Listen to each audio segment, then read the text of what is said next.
তো কথা না বাড়িয়ে মূল বিষয়ে চলে যাই। এখানে একটা খবরের শিরোনাম দেখা যাচ্ছে যে ইউরোপীয় পার্লামেন্ট সদস্যের বাংলাদেশি পোশাক আমদানি বন্ধের আহ্বান। আচ্ছা,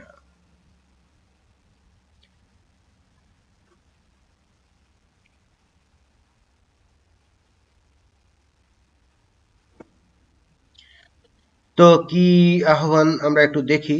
এখানে বলছে যে বাংলাদেশে ধর্ম ভিত্তিক কয়েকটি দলের ফ্রান্স বিরোধী সমাবেশ ও নানা কর্মসূচির কারণে বাংলাদেশ থেকে পোশাক আমদানি বন্ধের আহ্বান জানিয়েছেন ফরাসি রাজনীতিবিদ এবং ইউরোপীয় পার্লামেন্টের সদস্য ভার্জিনি জোরন।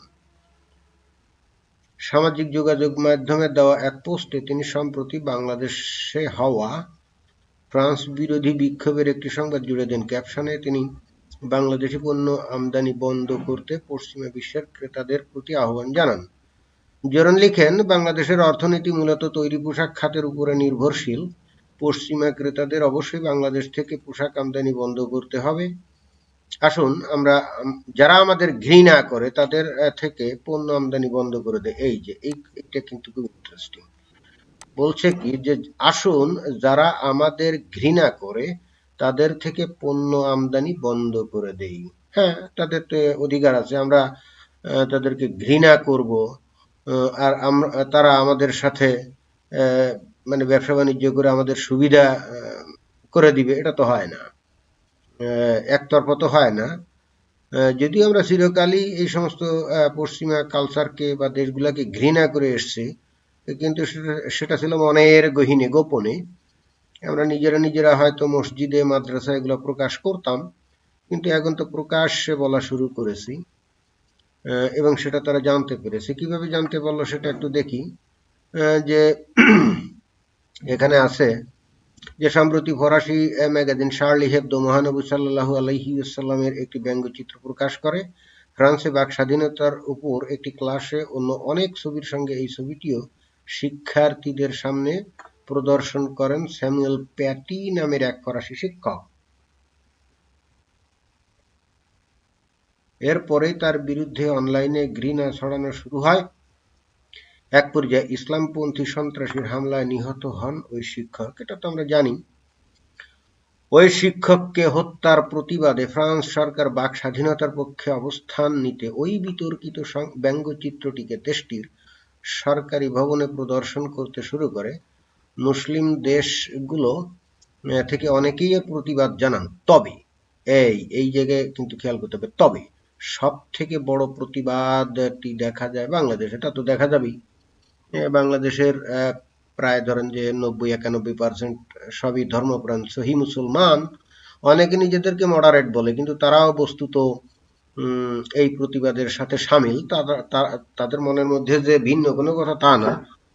তারাও কিন্তু এই যে নবীর কার্টুন নিয়ে ফ্রান্স যা করলো এ ব্যাপারে তারাও কিন্তু প্রতিবাদ মুখর, তারাও কিন্তু ভিতরে এটাকে সমর্থন করে না।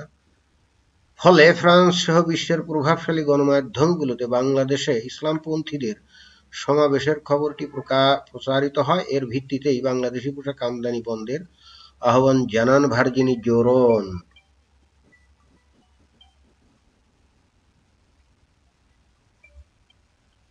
উল্লেখ্য, ২০১৭ সালের হিসাব অনুযায়ী বাংলাদেশ থেকে ফ্রান্স বছরে প্রায় ২.৪ বিলিয়ন অর্থাৎ ২৪০ কোটি বিলিয়ন ইউরোর পণ্য আমদানি করে থাকে। অপরদিকে বাংলাদেশ ফ্রান্স থেকে আমদানি করে মাত্র ১৯৩ মিলিয়ন অর্থাৎ মাত্রই ১৯ কোটি ৩০ লক্ষ ইউরোর পণ্য। তাহলে এখানে দেখা যাচ্ছে যে প্রায় ২৩-২৪ গুণ বেশি টাকার বা ইউরোর মানে সমপরিমাণ পণ্য আমরা ফ্রান্সে রপ্তানি করে থাকি। অন্য কথায় আমাদের রপ্তানি আয়ের একটা বড় অংশই কিন্তু ফ্রান্সে তৈরি পোশাক রপ্তানি করেই আসে, যেটা নাকি আমাদের বাংলাদেশের অর্থনীতিতে একটা বিশাল ভূমিকা পালন করে থাকে। এই হলো মোটামুটি খবর।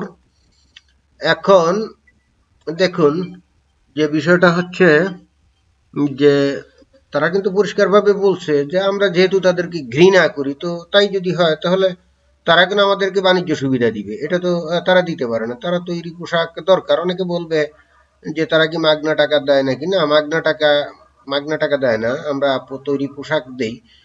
কিন্তু অনেকে আসলে বুঝে না, বাংলাদেশ দাবি করে নিজেকে একটা ধর্ম নিরপেক্ষ গণতান্ত্রিক দেশ। এভাবেই কিন্তু আমাদের সরকার বিদেশে বাংলাদেশের চিত্রটাকে তুলে ধরে। এবং আমরা এটাও জানি যে এই গণতন্ত্র এবং ধর্মনিরপেক্ষতাকে এই পশ্চিমা দেশগুলা সম্মান করে, আর করে বলেই কিন্তু বাংলাদেশকে এই বাণিজ্যের সুবিধাটা দেয়। অনেকে আসলে এটা বুঝে না। এই সুবিধাটা এই পশ্চিমা দেশগুলো কিন্তু সবাইকেই দেয় না, যদিও মুক্ত বাণিজ্যের এই যুগে যে কেউই বিড করে বাণিজ্য করতে পারে, কিন্তু তারপরেও মুসলিম দেশগুলোর মধ্যে আমাদের এই বাংলাদেশ যেহেতু নিজেদেরকে ধর্মনিরপেক্ষ এবং গণতান্ত্রিক বলে তুলে ধরে, সেহেতুই পশ্চিমা দেশগুলো আমাদেরকে আরো বেশি গণতান্ত্রিক, আরো বেশি ধর্মনিরপেক্ষ হওয়ার সুযোগ দেওয়ার জন্যই আমাদের যাতে অর্থনৈতিক অবস্থা ভালো হয়, এই জন্যই তারা এই বাণিজ্য সুবিধাটা দিয়ে থাকে। অনেকের এই তথ্য হয়তো না জানা থাকতে পারে, আমি জানিয়ে দিলাম। এবং তারই ফলশ্রুতি হিসাবে শুধুমাত্র যে ফ্রান্স থেকেই কিন্তু আমাদের একটা বিশাল বৈদেশিক মুদ্রা অর্জিত হয়, এবং যেটা আমাদের দেশের অর্থনীতিতে একটা বিশাল ভূমিকা পালন করে। এখন ওই দেশে বাক স্বাধীনতার বিষয়ে স্যামুয়েল প্যাটি নামে একজন শিক্ষক তার শ্রেণীতে আমাদের নবীর যে কিছু কার্টুন শার্লি হেবডো প্রকাশ করেছিল, তারই কিছু দেখাতে গিয়ে উনি ইসলামপন্থী যে সন্ত্রাসী, যেটা তাদের ভাষায় সন্ত্রাসী দ্বারা নিহত হন, এবং পরবর্তীতে ফরাসি সরকার বলল যে ঠিক আছে, ভালো কথা, তোমরা নিহত করছো, হত্যা করছো, ইটস ওকে, কিন্তু তার মানে এই না যে আমরা তোমাদের কাছে নতি স্বীকার করব। আমাদের দেশের সাংবিধানিক যে অধিকার, বাক স্বাধীনতা, ধর্ম নিরপেক্ষতা, এইটাকে তো আর তোমাদের এই সমস্ত সন্ত্রাসী কর্মকাণ্ডের কারণে তো আর আমরা বাদ দিতে পারি না, যেটা নাকি আমাদের শত শত বছরের ট্র্যাডিশন। এই জন্য তারা প্রতিবাদ স্বরূপ কি করলো, তাদের সরকারি বাসভবনে ওই যে কার্টুনটা বেশি বেশি করে প্রচার করলো। আর এর ফলেই কিন্তু ঘটলো একটা বিশাল ঘটনা। এখানে তুরস্কের এরদোয়ানের নানা রকম উত্তেজনাকর বক্তব্যের প্রেক্ষিতে বাংলাদেশের মুসল্লিরা পৃথিবীর সবচেয়ে বেশি প্রতিবাদ করেছে, যেটা দেশে বিদেশে ইন্টারন্যাশনাল যে সংবাদ মিডিয়া প্রচারিত হয়েছে, এবং বলাই হচ্ছে যে অন্য দেশের চাইতে বাংলাদেশের প্রতিক্রিয়া সবচাইতে বেশি। এবং এই বাংলাদেশ আবার এই পশ্চিমা দেশগুলোর সাথে ব্যবসা করে সবচাইতে বেশি লাভবান হয়। এখন যদি সত্যি সত্যি এই ইউরোপীয় পার্লামেন্টের এই ফরাসি এই যে পার্লামেন্টের সদস্যের ডাকে ইউরোপ যদি কমপ্লিটলি বাংলাদেশ থেকে তৈরি পোশাক নেওয়া বন্ধ করে দেয়, অথবা একটা বড় রকমের কাটছাট করে, যেমন 50% যদি কমিয়ে দেয়, তাহলে বাংলাদেশের অবস্থা কি হবে একবার চিন্তা করে দেখছেন? এই ব্যবসা করে যারা অর্থ উপার্জন করে, সেই অর্থ থেকেই কিন্তু ব্যবসায়ীরা বিভিন্ন মাদ্রাসা এবং মসজিদে তারা অর্থ দান করেন। বিভিন্ন যে বড় বড় ওয়াজ মাহফিল, সেখানে হুজুরদেরকে ডেকে এনে তাদের পারিশ্রমিক দেন। সে টাকাটা কিন্তু একটা বড় অংশ এখান থেকেই আসে, কারণ ব্যবসায়ীরাই তো আসলে এই ধর্মীয় এই নেতা বা ধর্মীয় প্রতিষ্ঠানের পিছনে বেশি অর্থ তারা ব্যয় করে, কারণ তারাও তো মুসলমান, তারাও তো পরকালের উন্নতি চায়, তারাও তো পরকালে জান্নাত পেতে চায়। সুতরাং তারা এখানে কিন্তু আসলে ধার্মিক মনোভাবের কারণে বা ধর্মীয় বিশ্বাসের কারণে এই খরচটা করে। তারা কিন্তু চায় না যে হুজুররা এই ধরনের আন্দোলন সংগ্রাম করুক, যাতে করে নিজেদের অর্থনীতির ক্ষতি হোক এবং যাতে করে ব্যবসায়ীদের ব্যবসার ক্ষতি হোক।